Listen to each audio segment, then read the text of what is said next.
And running and running, running and running, running and running, running.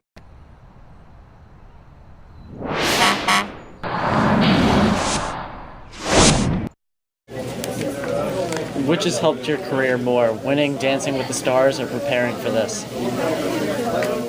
What do you mean by help my career?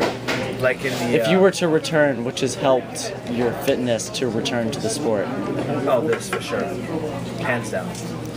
And how would you describe your impact on the sport and on future Olympians? Ooh, that's a hard question. I think you have to ask those who are competing. Hopefully the impact on my sport has been positive. I think it has been. Short track speed skating is one of the most exciting, dynamic, fast, and beautiful sports, I think, in the Winter Olympic Games. It's always the most watched. It's always the hardest to get tickets to. And when you see it live, there's nothing like it. So I would like our teams to continue to be stronger and stronger, and we have very strong teams now.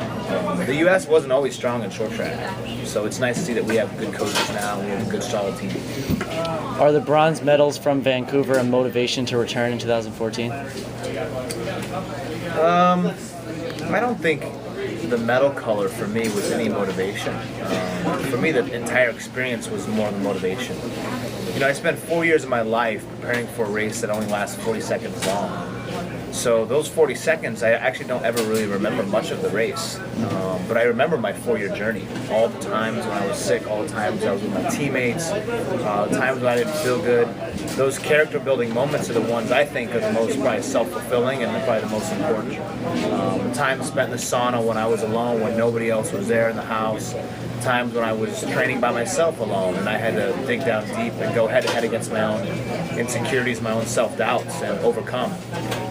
That to me is when I think I became a champion, not necessarily when I reached the top of the podium. You could say that some Olympians sort of fall out of the spotlight after their careers. How do you plan on staying in the spotlight and continue being a good role model? Oh, through a number of different things. It depends on which avenue or which passion I decide to pursue, whether it's in the entertainment industry, whether it's continuously broadcasting in sports, whether it's continuously in sports itself as a competing athlete. So it's not. I don't know if it's necessarily in my control whether I remain on-screen presence, have a strong on-screen presence as maybe some other people in the entertainment industry. But I'd like to definitely be involved in Olympic Games in some capacity. I love the Olympic Games. I love what it stands for. I love the symbolism, and I love what it can do for kids and for families. So I like it. You know, but After growing up as a fan of Muhammad Ali and Joe Frazier, are you still that into boxing? I am. And after the speculation yesterday, what do you think about the possible Floyd Mayweather-Manny Pacquiao fight? I don't understand what the problem is. I think it's just playing. People are just playing games. I mean, it's all money. I mean, it's all money. But I mean, look, how much money do you really need to fight somebody? I mean, these guys are both. Manny Pacquiao said the other day on Jimmy Kimmel that he would fight for free. So that's half the battle right there. You know, when we compete in the Olympics, we don't get any money. So it's a little bit of a different story. Obviously, it's a big spectator point. Those guys are all marketing themselves. But I think for the fans, the people just want to see a fight, you know. And it's like anything. If you have two great teams, football teams, you want to see them compete against each other, you know. And that's just the bottom line. We want to see two greats go head-to-head in competition. I want to see it. So.